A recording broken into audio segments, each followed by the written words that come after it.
जंग ए आज़ादी और पटेल। बेशुमार दौलत के मालिक होते हुए भी उस्मान बहुत ही कंजूस थे। वे अपने पर बहुत कम पैसा खर्च करते थे। उनमें सारे लक्षण अपने पिता व्योमेश के साकार हो गए थे। वह रक्त से तो मारवाड़ी ही थे। पंडित मदन मोहन मालवीय ने काशी में हिंदू विश्वविद्यालय स्थापित करने की आधारशिला रखी थी और इस विश्वविद्यालय के निमित्त धन जुटाने के लिए देशाटन पर निकले हुए थे।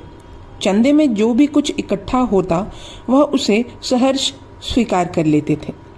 पंडित मदन मोहन घूमते हुए हैदराबाद पहुंचे। उन्होंने भी खूब सुन रखा था कि निजाम हिंदुस्तान को सबसे बड़ा सम्राट है। मदन मोहन मालवीय ने जब निजाम से मिलने की इच्छा व्यक्त की तो निजाम ने मालवीय जी को मिलने का वक्त दे दिया, क्योंकि निजाम जानता था कि जो भी उनसे मिलने आता है वह कुछ न कुछ भेंट निजाम को अवश्य देता है। लोगों से धन ऐंठने के लिए निजाम उनसे मुलाकात कर लिया करता था और विशेष दावतें भी आयोजित करता था। निजाम ने यह आदत अख्तियार कर ली थी कि हर दावत में अपनी रियासत के 5-6 रईस और मालदार लोगों को बुलाना, उनको शैंपेन के ग्लास पेश करवाना और उनसे 5-6 लाख रुपए कमा लेना, जबकि शैंपेन की कीमत शाही खजाने से चुकाई जाती थी। रईसों को अक्सर निजाम की तरफ से छोटे छोटे मामूली उपहार भेजे जाते, जिनके एवज में उनके लिए लाजिम हो जाता कि निजाम को कीमती उपहार भेजें। इस तरीके से भी निजाम काफी दौलत इकट्ठी किया करते थे। धन इकट्ठा करने की एक और तरकीब निजाम ने निकाली थी। उस्मान रईसों के यहाँ बिना बुलाए ही गमी, शादी, ब्याह व दूसरी रस्मों में जाया करते थे। वहां उनको भेंट में सोने की गिन्नियां जरूर मिलती थी, क्योंकि जनता भी कोप भाजन नहीं बनाना चाहती थी।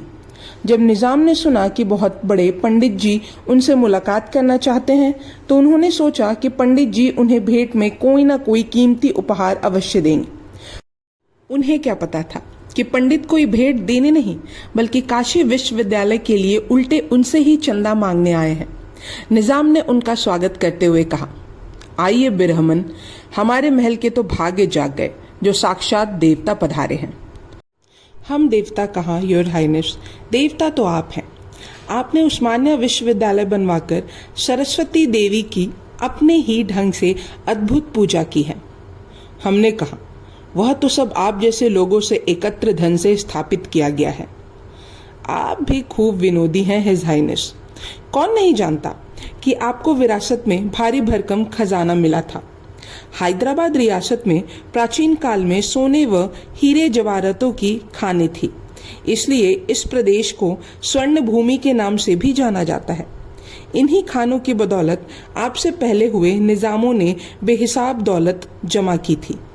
उन्हीं की बदौलत आपके पास दुनिया की तारीख में बेमिसाल जवाहरात का महाभंडार है और इस भंडार में से कुछ धन खर्च करके आपने विश्व की एकमात्र ऐसी यूनिवर्सिटी बनवाई जिसमें विभिन्न भाषाएं पढ़ाई जाती हैं। निसंदेह कोई धन का सदुपयोग करना तो आपसे सीखे। हमारे पास बेहिसाब दौलत कहाँ, हम तो गरीब आदमी हैं। देखो हमारी पोशाक कितनी सादी है। एक मामूली कमीज और छोटा ढीला पैजामा पहनता हूँ। मोजे टांगों से नीचे आ जाते हैं। पायजामा इतना ऊंचा रहता है कि मेरी टांगों का कुछ हिस्सा मेजों के ऊपर दिखाई देता है। मैं सिर पर झब्बेदार लाल तुर्की टोपी पहनता हूँ। जानते हो यह कितने साल पुरानी है? कितने साल पुरानी है? 35 साल पुरानी। हालांकि यह टोपी फट गई है और इसकी हालत खस्ता है, मगर मुझे यह बेहद पसंद है। महान लोगों के ऐसे ही तो लक्षण होते हैं। गांधी जी भी तो, जिन्हें जहान महात्मा कहती है, एक लंगोटी ही पहनते हैं।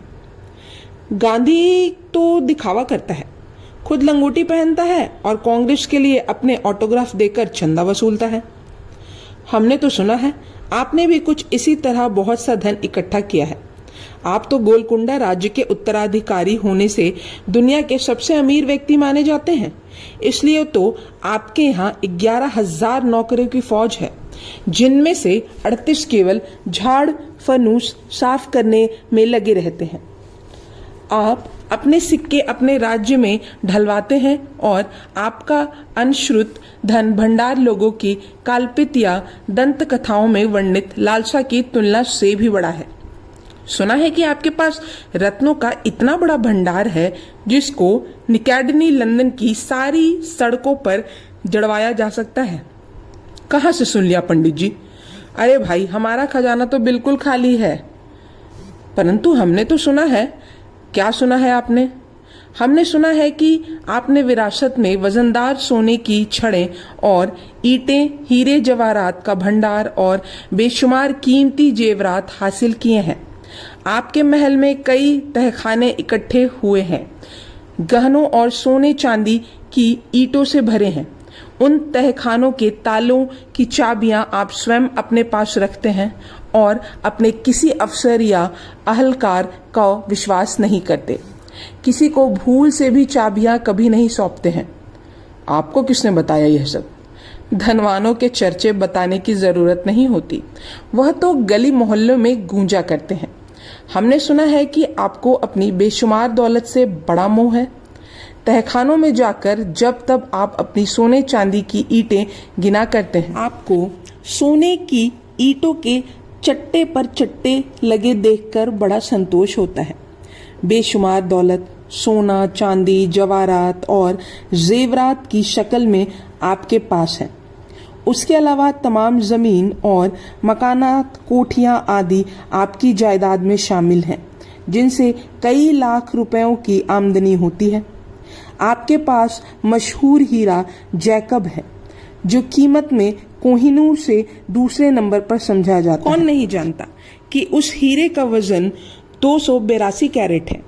उसकी बनावट पेपर वेट जैसी है। उस पर किसी की नजर ना लगे, इस ख्याल से आप उसको क्यूटी कोरा साबुन की डिब्बी में रखा करते हैं।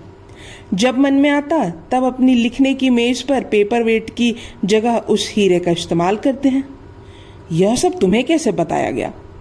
सर सुल्तान अहमद। ओह सुल्तान अहमद, निजाम ने कहा।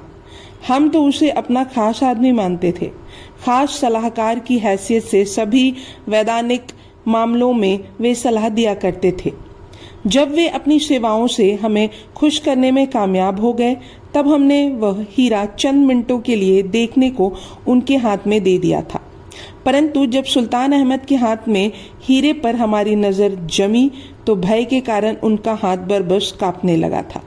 लेकिन आज हमारे राज खोलते हुए उन्हें हमारा भय महसूस नहीं हुआ। हम उन्हें निस्संदेह मौत की सजा देंगे।